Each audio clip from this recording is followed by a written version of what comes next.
Jake Morrison had been in space for 3 years when his ship landed on Valoria Prime. He was a scientist who studied alien life, and this was his biggest mission yet. The planet below was home to a species that humans had never met before. They were called the Kashari, and they looked like foxes that walked on 2 legs like people. The first time Jake saw Liara, she was waiting at the landing site with a group of other Kashari. She had russet-colored fur that shined in the sunlight, and her amber eyes watched the human ship with clear interest. Her ears were pointed and moved when she heard sounds. Behind her, a fluffy tail swayed gently. She wore simple clothing that was common among her people, and she held a data pad in her hands. Jake stepped off the ship with his team. The air on Valoria Prime was clean and smelled like flowers he had never encountered before.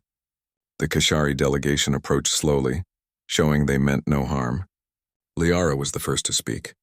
Her voice was soft but clear, and she spoke English with only a slight accent. "Welcome to our world," she said. "I am Liara. I have been chosen to work with your scientists." Jake introduced himself and shook her hand. Her hand was smaller than his, and her fingers had soft pads on them. Her fur felt warm to the touch. Something about her smile made him feel at ease, even though they were from completely different worlds. Over the next few weeks, Jake and Liara worked together every day. The Kashari had built a research center where both species could share knowledge. Jake learned that Liara was one of their best scientists. She was smart and curious about everything. She asked 1,000 questions about Earth, about human culture, about how people lived and loved and dreamed. Jake found himself looking forward to their work sessions. Liara had a way of explaining complex ideas that made them simple. She laughed easily, and her tail would wag when she got excited about a new discovery. The Kashari were far ahead of humans in medical technology. They could heal wounds that would have killed a human. They understood genetics in ways that Earth scientists were only beginning to grasp. In return, Jake shared human knowledge about mathematics and physics. The Kashari had never developed certain concepts that seemed basic to humans.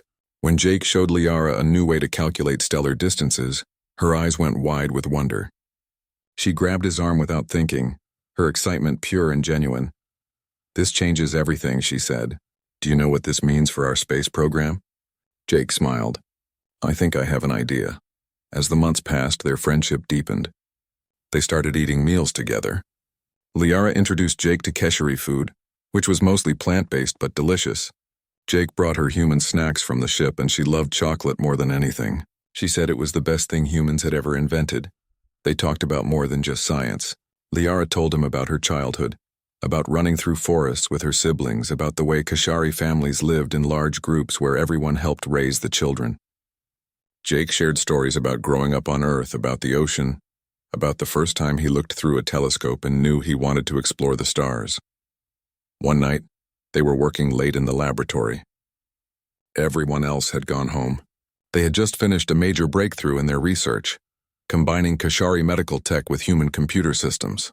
The result would save countless lives in both civilizations. Liara was standing at the window, looking out at the 3 moons that hung in the sky. Jake walked over to stand beside her. "Your world is beautiful," he said. "So is yours," Liara replied. "I have seen the pictures you showed me. The blue oceans, the green forests. I would like to see Earth someday." "Maybe you will," Jake said. "Maybe we could arrange an exchange program. You could visit and I could show you around." Liara turned to look at him. Her amber eyes reflected the moonlight.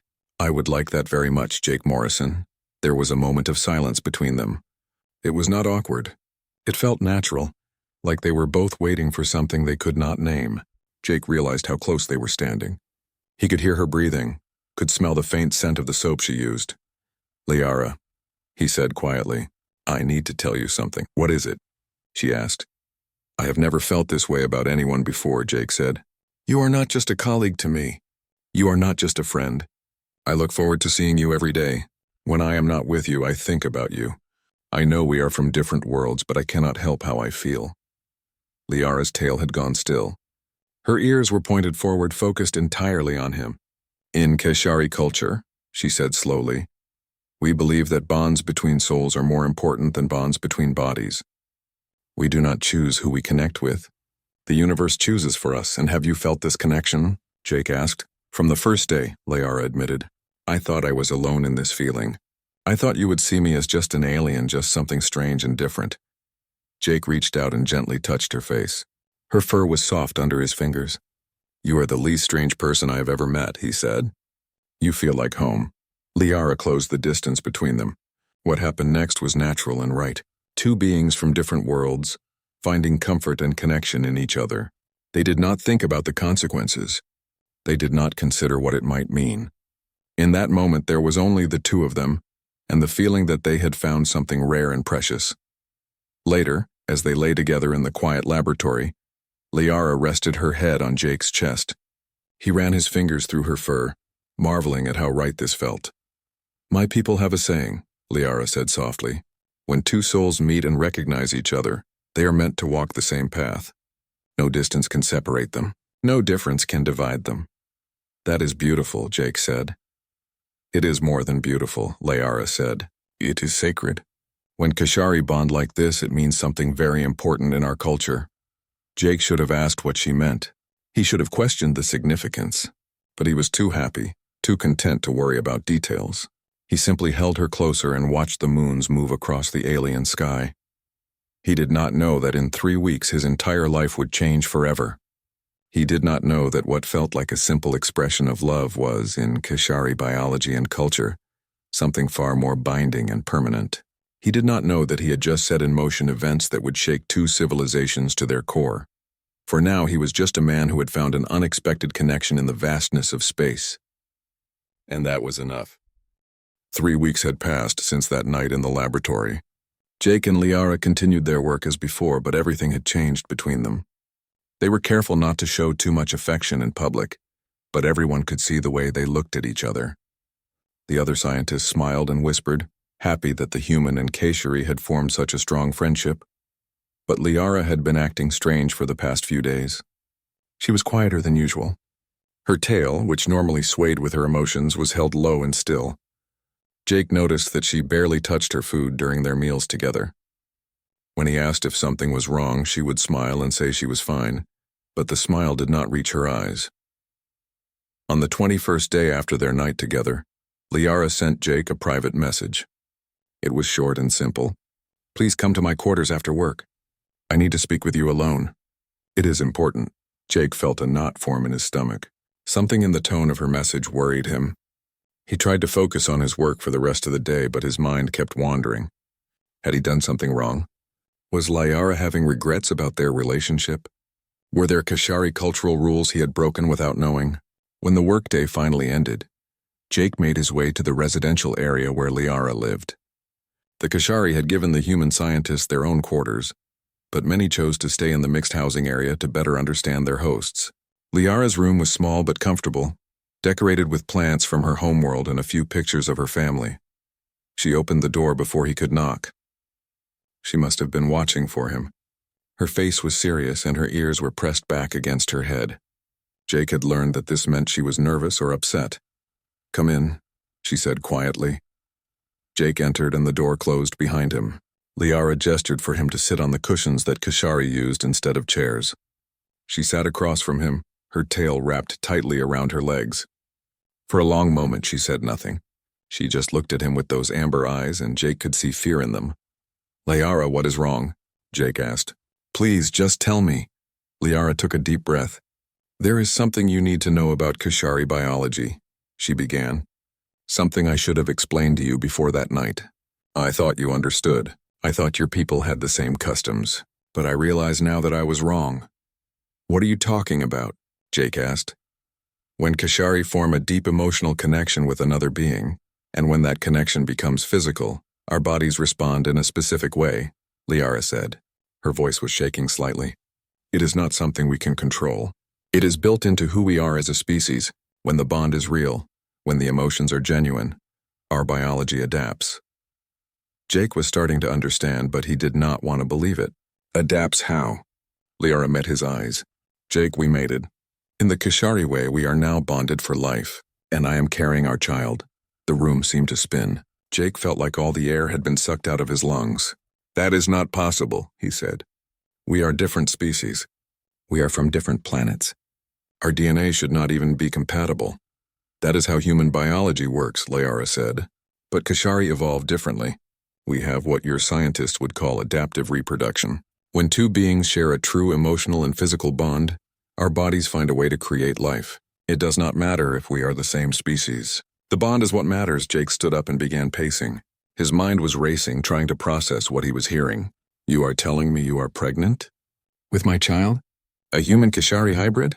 Yes, Liara said simply. How is that even possible? How long have you known? I have known for 3 days, Liara said. Kashari females can sense the change in their bodies almost immediately. I waited because I needed to be certain. I needed to understand what this means for both of us. Jake ran his hands through his hair. What does it mean? What happens now? Liara stood and walked to him. She took his hands in hers. In my culture, when two people mate and create life together, they are considered joined for the rest of their lives. It is not just a relationship. It is a sacred bond. Breaking such a bond brings shame to both families and causes great emotional pain to both individuals. Are you saying we are married? Jake asked. According to your people? Yes, Liara said. That is exactly what I'm saying. Jake pulled his hands away and took a step back. Liara, I care about you. I care about you more than I have cared about anyone. But this is happening so fast. I have a career with the space fleet. I have responsibilities. I was supposed to return to Earth in 6 months. Tears began to form in Liara's eyes. Do you think I planned this? She asked, her voice rising. Do you think I wanted to trap you? I thought you knew what our night together meant. I thought you understood the significance. In Kashari culture, we do not engage in such intimacy lightly. It is an expression of a lifelong commitment. But I am not Kashari, Jake said. I did not know your customs. How was I supposed to understand something no one explained to me? You are right, Liara said, wiping her eyes with the back of her hand. I should have told you. I should have made certain you understood. But I was so caught up in my feelings that I forgot you come from a different world with different ways. This is my fault. Jake's anger faded when he saw how upset she was. He went to her and pulled her into his arms. She pressed her face against his chest and he could feel her shaking. This is not your fault, Jake said. We both made assumptions. We both let our emotions guide us without thinking about the consequences. But Liara, a child? I do not know if I am ready to be a father. And what kind of life will this child have? Will humans accept a half-alien baby? Will the Kashari? I do not know, Liara admitted. No one has ever done this before. We will be the first. Our child will be the first of their kind. Jake thought about what that meant. Their child would belong to 2 worlds but fit perfectly into neither. The child would face prejudice and suspicion from both species. People would see them as an experiment, as something unnatural. And yet this was his child. His and Liara's, a living being created from their connection. What do you want to do? Jake asked. Liara looked up at him. I want to keep this child. I want us to be a family. But I will not force you to stay if you do not want this. Kashari females can raise children alone if necessary. My family will help me. Is that what you want? Jake asked. To raise this child alone? No, Liara said honestly. I want you with me. I want us to face this together. But only if you truly want it to. I will not guilt you into staying. Jake thought about his life back on Earth. He thought about his career, his plans, his future. Everything he had worked for was based on the assumption that he would return home eventually. But when he looked at Liara, when he thought about the child growing inside her, all those plans seemed less important. I need time to think, Jake said. This is the biggest decision of my life. I need to understand what I am committing to. Liara nodded. I understand. Take the time you need. But Jake, there is something else you should know. The news will not stay secret for long. Kashari pregnancies are different from human ones. I will begin to show changes within days. Our medical staff will notice. And when they do, both of our governments will know. What will happen then? Jake asked. I do not know, Liara said. Nothing like this has ever happened before. There are no rules, no procedures. We will be making history whether we want to or not. Jake sat back down on the cushions, feeling overwhelmed. His whole world had just turned upside down. A few hours ago, his biggest concern was finishing his research project. Now he was facing the possibility of becoming a father to a hybrid child, of being bonded for life to an alien woman, of starting an interspecies family that would draw attention from 2 entire civilizations. Liara sat beside him and took his hand again. I am scared too, she said softly. But I believe we can do this. I believe we found each other for a reason. Jake looked at their joined hands. Her hand was so different from his, covered in soft fur, with gentle pads on the fingers. But it felt right in his palm. It felt like it belonged there. Give me 2 days, Jake said. 2 days to process this, to think about what it means. Then we will talk again and make a decision together. 2 days, Liara agreed. But as Jake left her quarters and walked back to his own room, he already knew what his decision would be. He loved Liara. He had meant every word he said to her that night in the laboratory, and if they had created a life together, he could not walk away from that. He would not be the kind of man who abandoned his responsibilities, who left a woman to face the consequences of their actions alone. 2 civilizations were about to collide. Politics and prejudice and fear would soon come crashing down on them. But before all of that happened, Jake needed to accept the truth. He was going to be a father. And his life would never be the same. Jake did not need 2 days to make his decision. By the next morning, he knew what he had to do. He went to Liara's quarters before breakfast and told her that he was staying, that he wanted to be with her and their child, that he would face whatever came next together with her. Liara cried when he told her, but they were tears of relief and joy. They held each other for a long time, knowing that the peace they felt in that moment would not last. Soon the whole galaxy would know about them. They were right to worry. 3 days later, a Kashari medical officer noticed the changes in Liara's body during a routine health check. The officer reported it to the research director, who immediately contacted both the Kashari government and the Human Fleet Command. Within hours, the news had spread to every corner of both civilizations. Jake was called into a video conference with Fleet Admiral Kate Brennan. She was a stern woman with gray hair and sharp eyes. She had been in command of the human space program for 10 years, and she did not look happy. Lieutenant Commander Morrison, she said, her voice cold, I have just received the most disturbing report of my career. Please tell me it is not true. If you are asking about Liara and the child, then it is true, Jake said calmly. We are together and she is pregnant with our baby. The Admiral's face turned red. Do you have any idea what you have done? You were sent to Valoria Prime to study their culture and build diplomatic relations, not to reproduce with them. This is a disaster. With all due respect, Admiral, I fell in love, Jake said. That is not a disaster. That is human nature, love, the Admiral repeated. Morrison, she is an alien. A different species. What you have done is not just inappropriate. It is biologically reckless. We have no idea what kind of creature will result from this union. It could be dangerous. Jake felt anger rising in his chest. That creature is my child, and I will not allow you or anyone else to speak about them that way. You do not get to make that choice, the Admiral said. I am ordering you to return to Earth immediately for debriefing. We need to assess this situation and determine the best course of action. I am not leaving Liara, Jake said firmly. She needs me here. That is an order, Morrison. If you refuse, you will be court-martialed for insubordination. Jake took a deep breath. Then I resign from the fleet, effective immediately. I will stay on Valoria Prime as a private citizen. The Admiral stared at him through the screen. For a moment she said nothing. Then she shook her head. You are throwing away your career for this? I am not throwing anything away, Jake said. I am choosing my family over a job. If the fleet cannot understand that, then I do not want to be part of it anymore. The call ended badly. Jake knew he had just burned a major bridge, but he did not regret it. He went to find Liara and tell her what had happened. Meanwhile, on Valoria Prime, Liara was facing her own problems. Her father, Elder Torin, had summoned her to the family home. When she arrived, she found not just her parents, but also her 3 siblings and several other relatives. They all looked worried and upset. Is it true? Her father asked without greeting. Have you bonded with the human? Yes, father, Liara said. His name is Jake, and I love him. We are having a child together. Her mother made a small sound of distress. How could you do this without telling us? Without the proper ceremonies? Without even consulting the family? It happened naturally, Liara tried to explain. We did not plan it. We simply connected in a way that felt right. Her father's tail lashed back and forth, a sign of his anger. You have brought shame on this family, bonding with an outsider, with an alien without permission or preparation. What will the community say? What will the elders think? I do not care what they think, Liara said, her voice rising. Jake is a good man. He is kind and intelligent, and he treats me with respect.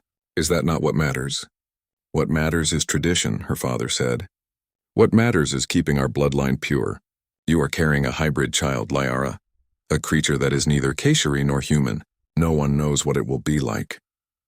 It will be our child, Liara said, her eyes filling with tears. Yours and mine.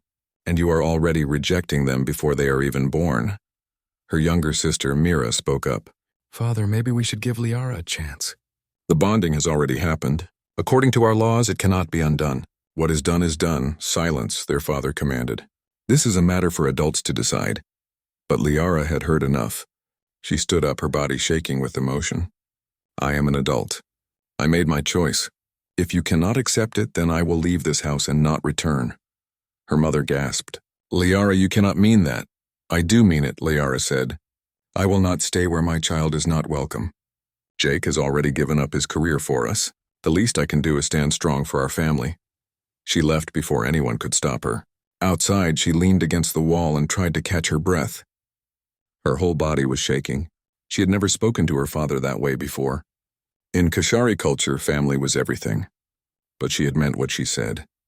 She would not raise her child in a place where they were seen as shameful. Back at the research center, things were getting worse. News of the pregnancy had reached the media on both Earth and Valoria Prime. Reporters were demanding interviews. Some humans were calling Jake a traitor to his species. Some Keshari were calling Liara a fool who had contaminated their bloodline. But there were also voices of support. Younger humans who had befriended Keshari during the diplomatic mission spoke out in defense of Jake and Liara. Some Keshari scholars pointed out that their culture valued genuine bonds above all else, and that Jake and Liara's connection was clearly genuine. A human journalist named Claire posted an article that went viral. In it, she wrote about how humanity had spent centuries fearing and fighting things that were different. She asked whether people wanted to continue that pattern or choose a better path. She ended by saying that Jake and Liara's child could be the first step toward true unity between species, if people would let it happen. On Valoria Prime, a young Keshari poet named Kev wrote a piece about how the strongest trees grew from seeds that fell in unexpected soil. He suggested that hybrid children might have gifts that pure-blooded individuals could never possess. His words resonated with many young Keshari who were tired of the old ways. A movement began to form. People who supported Jake and Liara started calling themselves the Bridge Builders. They organized protests and campaigns demanding that both governments recognize the right of different species to form relationships and families. They created petitions calling for new laws to protect hybrid children. Jake and Liara watched all of this happen from their small apartment. They had moved in together, combining their belongings into one space. It was strange but also comforting. Jake got used to finding fur on his clothes. Liara learned to tolerate the smell of coffee that Jake could not live without. One evening, as they sat together on the couch, Liara rested her head on Jake's shoulder. Her belly was starting to show a small bump now. Jake placed his hand over it, feeling protective and scared at the same time. Do you regret it? Liara asked quietly. Giving up everything for this? Jake thought about his question. He had lost his career, his position in the fleet, the respect of many of his fellow humans. He was now facing an uncertain future in a world that was not his home. But when he looked at Liara, when he thought about the child they had created, he felt something stronger than regret. No, he said honestly, I regret that it has been so hard. I regret that people are being cruel to you. But I do not regret choosing you and our child. I would make the same choice again. Liara kissed him gently. We are going to be okay, she said. I can feel it. How can you be so sure? Jake asked. Because we have something that cannot be destroyed by politics or prejudice, Liara said. We have each other, and we have people fighting for us. Did you see the numbers from today? Over 1 million people have joined the Bridge Builders movement. On both our worlds, Jake had seen the numbers. It gave him hope, but he was still worried. What if it is not enough? What if they pass laws against hybrid children? What if our baby is not allowed to live on either world? Then we will find a third world, Liara said firmly. We will go somewhere that will accept our family. But I do not think it will come to that. Change is happening, Jake. It is slow and it is painful, but it is happening. A message came through on Jake's communication device. It was from Claire. the journalist who had written the supportive article. She wanted to interview them, to let them tell their story in their own words. Jake showed the message to Liara. Should we do it? He asked. Liara considered for a moment. Yes, she said. We have been quiet for too long. Let people see us. Let them see that we are not monsters or fools. We are just two people who fell in love. When did you become so brave? Jake asked with a smile. When I realized I had something worth fighting for, Liara replied. They agreed to the interview. 3 days later, they sat in front of cameras and told their story to billions of people across multiple worlds. Jake spoke about how Liara had changed his understanding of what was possible. Liara spoke about how Jake had shown her that love could transcend any boundary. They held hands the entire time. When asked what they wanted people to know, Jake said simply, "We are a family. That is all that matters." The interview had a powerful effect. 5 months after Liara first told Jake about the pregnancy, their daughter was born. The delivery was complicated because no one had ever helped birth a hybrid child before. A team of both human and Kashari doctors worked together, nervously consulting their medical equipment and each other. Jake held Liara's hand through all of it. She squeezed so hard he thought his bones might break, but he did not complain. He whispered encouragement to her, told her she was strong, told her everything would be okay. He tried to sound confident even though he was terrified. When Hope finally came into the world, the entire medical team went silent. They stared at the tiny baby, amazed by what they were seeing. Hope had features from both her parents. She had soft auburn hair like Jake, but small pointed ears like Liara. Her face had human structure, but she had a small fluffy tail. Her eyes, when she opened them, were a unique color that existed in neither species, a mix of blue and amber that seemed to shift in the light. She is perfect, Liara whispered.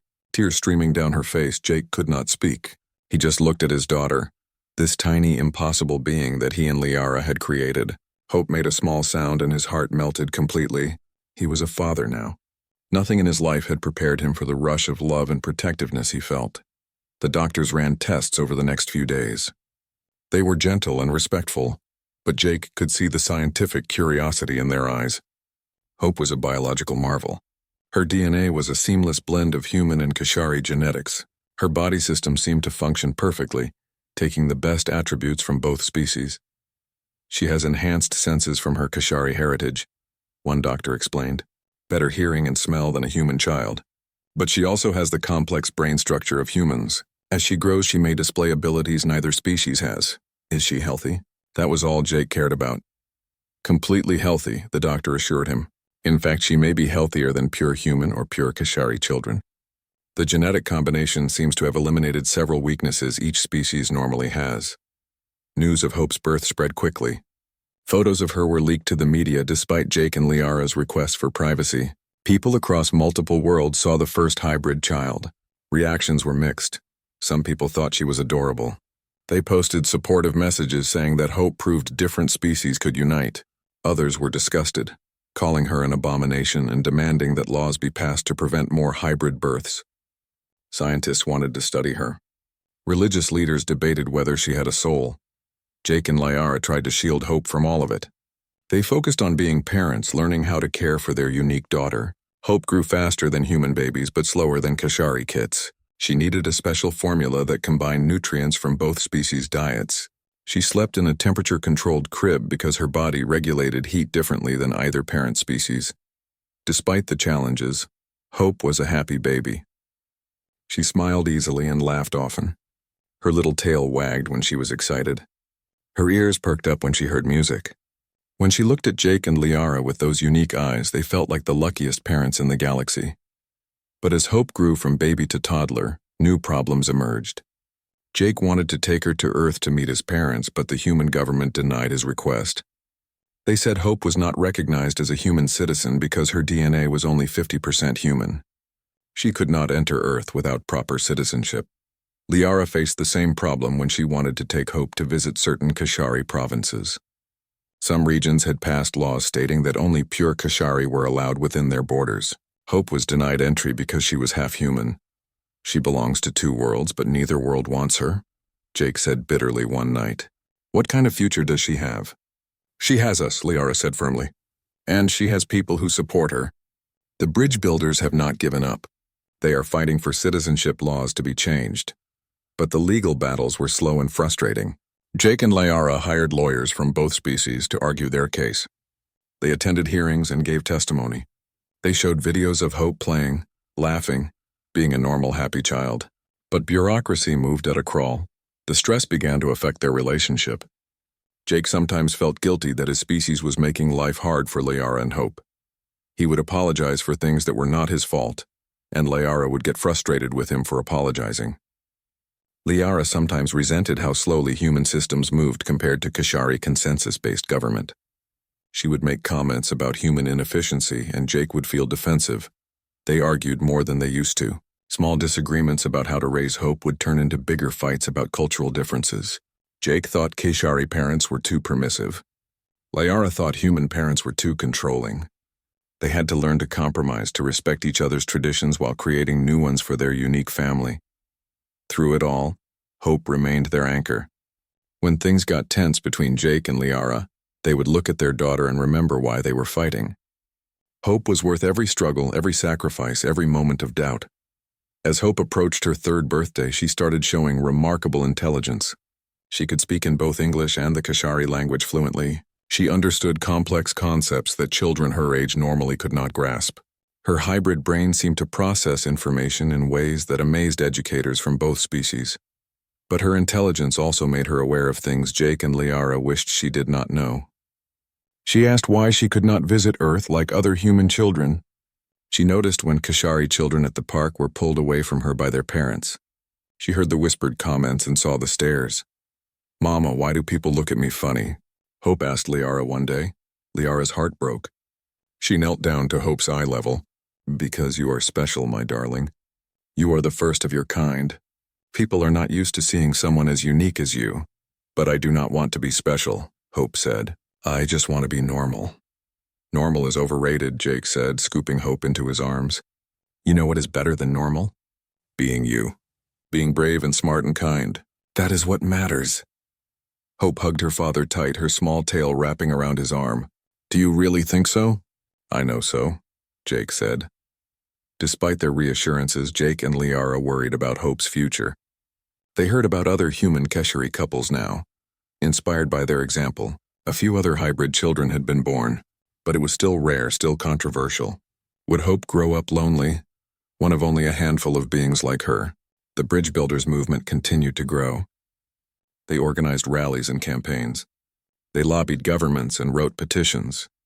They shared stories of friendship between humans and Kashari, trying to show that the two species had more in common than differences. One of the movement's leaders, a human named Greg, contacted Jake and Liara with a proposal. The Galactic Council was holding a summit to discuss interspecies relations. They wanted Jake, Liara, and Hope to speak at the summit, to show the council members what they were really debating when they talked about hybrid children. "I do not want to put Hope through that," Jake said. "She is only 3 years old. It is too much pressure." "She is already under pressure," Liara pointed out. "Every day she faces prejudice and rejection. At least at the summit, she can be part of the solution. She can show those leaders that she is not some theoretical problem to be solved. She is a real child who deserves a real future." Jake knew Liara was right, but he still hated the idea of exposing Hope to that kind of attention. They discussed it for days, weighing the risks and benefits. Finally, they decided to ask Hope what she wanted. "Sweetheart," Jake said, sitting down with his daughter, "some very important people want to meet you. They want to hear about what it is like being you. Would you be okay with that?" Hope thought about it seriously. Her small face scrunched in concentration. "Will it help other kids like me?" she asked. "It might," Liara said. "There are not many kids like you yet, but there will be more in the future. What you say could help make their lives easier." "Then I will do it," Hope said with the simple certainty of childhood. "I want to help," so they agreed to attend the summit. They spent weeks preparing, though they tried to keep things light for Hope's sake. They practiced what they might say, how they would answer questions. Hope was excited about the trip, seeing it as an adventure rather than understanding the weight of what they were doing. The night before they left for the summit, Jake tucked Hope into bed. She hugged her stuffed animal, a hybrid creature she had designed herself that was half earth bear and half Keshari forest kit. "Papa," she said sleepily. Do you think people will like me after I talk to them? Jake felt a lump in his throat. Sweetheart, anyone who meets you cannot help but like you. You are the best thing your mama and I ever did. I love you, Papa, Hope said, already drifting to sleep. I love you too, baby girl, Jake whispered, more than all the stars in the sky. He left her room and found Liara waiting in the hallway. She had been listening. She took his hand and they stood together, looking at their sleeping daughter through the doorway. Whatever happens at that summit, Liara said quietly, we did the right thing. Look at her, Jake. Look at what we made. She is proof that differences can create something beautiful. The Galactic Council building was the most impressive structure Jake had ever seen. It was built on a neutral space station that orbited between multiple star systems, serving as a meeting place for dozens of different species. The main chamber was enormous, with seats arranged in curved rows rising up toward a domed ceiling that showed the stars outside. Jake held Hope's hand as they entered. Liara walked on Hope's other side, her tail held high to show confidence even though Jake knew she was nervous. Representatives from every major civilization in the known galaxy filled the seats. Some looked human. Others were vastly different, with extra limbs, unusual skin colors, or body types that defied easy description. Hope's eyes were wide as she looked around. Papa, there are so many different kinds of people, she whispered. Yes, there are, Jake said. And today, they are all here to listen to us. The chairperson of the council was a being called Ambassador Trell. He was from a species called the Vorin, tall and thin with silver skin and large black eyes. He gestured for Jake, Liara, and Hope to approach the central speaking platform. Jake's heart pounded as they walked forward. Every eye in the chamber was on them, especially on Hope. He heard whispers in languages he did not understand. He saw some delegates leaning forward with interest while others sat back with crossed arms. Clearly skeptical, Ambassador Trell spoke in a voice that was translated into every language simultaneously through neural implants. Lieutenant Commander Jake Morrison, Scientist Liara, and the child Hope, you have requested to address this council regarding the matter of interspecies unions and hybrid offspring. The council has agreed to hear your testimony. Please proceed. Jake stepped forward first. He had prepared a speech, but standing there in front of so many powerful beings, the words seemed inadequate. He decided to speak from his heart instead. Members of the council, he began, his voice echoing through the chamber. 3 years ago, I arrived on Valoria Prime as a scientist with the mission to study an alien species and build diplomatic relationships. I did not expect to fall in love. I did not plan to start a family. But that is what happened, and I would not change it for anything. He paused, looking at Liara and Hope. I know many of you see our family as a problem. You worry about what it means when different species create children together. You debate whether it should be allowed, whether it is natural, whether it will cause complications for your societies. But I am not here to debate theory with you. I am here to show you reality. He gestured to Hope. This is my daughter. She is 3 years old. She likes to draw pictures and play games. She is kind to other children even when they are not kind to her. She asks questions about everything because she wants to understand the universe. She is smart and funny and brave. She is everything a parent could hope for in a child. And she is real. She exists. No law or debate can change that fact. Jake's voice grew stronger as he continued. You can argue about biology and genetics all you want. But the truth is simple. My daughter has a right to exist. She has a right to be recognized by both her parents' worlds. She has a right to a future where she is not treated as an outsider everywhere she goes. And I am here to demand that you give her those rights. He stepped back and Liara moved forward. She spoke in her own language, which was also translated for everyone present. I am Kishari, she said. My people value bonds above all else. We believe that when two souls recognize each other, the connection is sacred. When Jake and I came together, it was not a mistake or an accident. It was destiny. Our bond created life, as all genuine bonds should. That is not something to be ashamed of. It is something to celebrate. Her voice wavered slightly, but she pushed forward. I have faced judgment from my own people. They say I contaminated our bloodline. They say I betrayed tradition by bonding with an outsider. But I look at my daughter and I see no contamination. I see perfection. I see the best of both our species combined into something new and wonderful.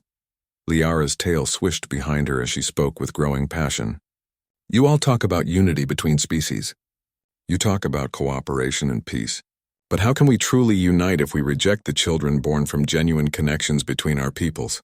How can we claim to value diversity if we punish those who embrace it most fully? My daughter is not a threat to anyone. She is proof that your talk of unity can become reality. Then it was Hope's turn.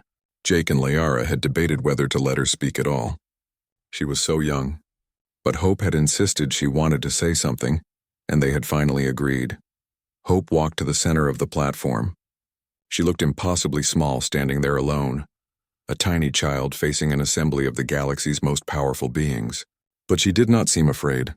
Her tail was up and her ears were forward, showing Kashari confidence. She spoke in a clear voice that carried through the chamber. My name is Hope. I'm 3 years old. My papa is human and my mama is Kashari. That makes me both and that makes me neither. The simple words seemed to catch everyone's attention. The chamber, which had been full of whispers, went completely silent. I did not choose to be born, Hope continued. Nobody chooses that. But I am here now and I am happy to be alive. I love my parents. I love learning new things. I love playing with my friends when they are allowed to play with me. Her voice got quieter but somehow more powerful. Sometimes people stare at me because I look different. Sometimes kids are not allowed to be my friends because their parents say I am strange. Sometimes I cannot go places because the law says I do not belong there. None of that is fair. Hope looked around at all the different species represented in the chamber. All of you look different from each other. You come from different worlds. You speak different languages. But you all get to be here. You all get to have rights and homes and futures. Why do I not get the same thing? She paused, and in that pause, Jake saw several delegates shifting uncomfortably in their seats. Hope's innocence and honesty were cutting through political rhetoric in a way no adult speech could. My parents told me that I am special because I am the first, Hope said. But they also said there will be more kids like me in the future. Kids who are born from parents who love each other even though they are different species. If you make rules that say we do not belong anywhere, where will we go? We did not do anything wrong. We were just born. Hope's eyes, that unique color that belonged to no single species, swept across the assembly. I have a question for all of you. Is it more important to keep species separate, or is it more important to be kind? Because I think being kind matters more. I think loving each other matters more. I think we should make rules that help people instead of rules that hurt them. With that simple statement, Hope walked back to stand between her parents. Jake put his hand on her shoulder, proud beyond words. Liara's eyes were full of tears. Ambassador Trell stood. Thank you for your testimony. The council will now deliberate. You will be informed of our decision. Jake, Liara, and Hope were escorted to a waiting room. They sat together on a bench, Hope between her parents, all of them holding hands. They did not talk much. There was nothing more to say. They had made their case as well as they could. Now they had to wait. Hours passed. Jake got Hope some food from the station's cafeteria. Liara paced back and forth, her nervous energy too strong to sit still. Hope eventually fell asleep with her head on Jake's lap, exhausted from the emotional weight of the day. Finally, after what felt like forever, they were called back into the chamber. Jake gently woke Hope and they returned to the central platform. The gallery was full again, every seat occupied. The tension in the air was thick. Ambassador Trell stood. The Galactic Council has reached a decision, he announced. After extensive debate and consideration of the testimony provided, we have voted to adopt the Unity Accords. Jake felt his heart skip. He gripped Liara's hand tighter. The Unity Accords establish a new framework for recognizing interspecies relationships and hybrid offspring, Trell continued. Under these accords, any child born from a genuine union between two sentient beings of different species will be granted citizenship rights in both parent species territories. They will be recognized as legitimate members of both societies with all accompanying rights and protections. The chamber erupted in noise. Some delegates were applauding. Others were shouting in protest. Trell raised his hand for silence. This is not a unanimous decision, he admitted. Not every world will ratify these accords immediately, but a majority of this council has agreed that the time has come to move beyond old prejudices. The child Hope asked us a simple question. She asked if it is more important to keep species separate or to be kind. This council has chosen kindness. Jake felt tears running down his face. Liara was crying openly. her tail wagging so hard it was a blur. Hope looked up at her parents, not fully understanding but sensing their joy. "Does this mean I can visit Earth now?" Hope asked. "Yes, baby," Jake said, picking her up and hugging her tight. "Yes, you can visit Earth. You can go anywhere you want now." The three of them held each other while the council chamber continued its noisy debate around them. They had done it. Against all odds, they had changed the galaxy. The days following the Unity Accords were chaotic. Not every world immediately adopted the new framework. There were still places where Jake, Liara, and Hope were not well aimed.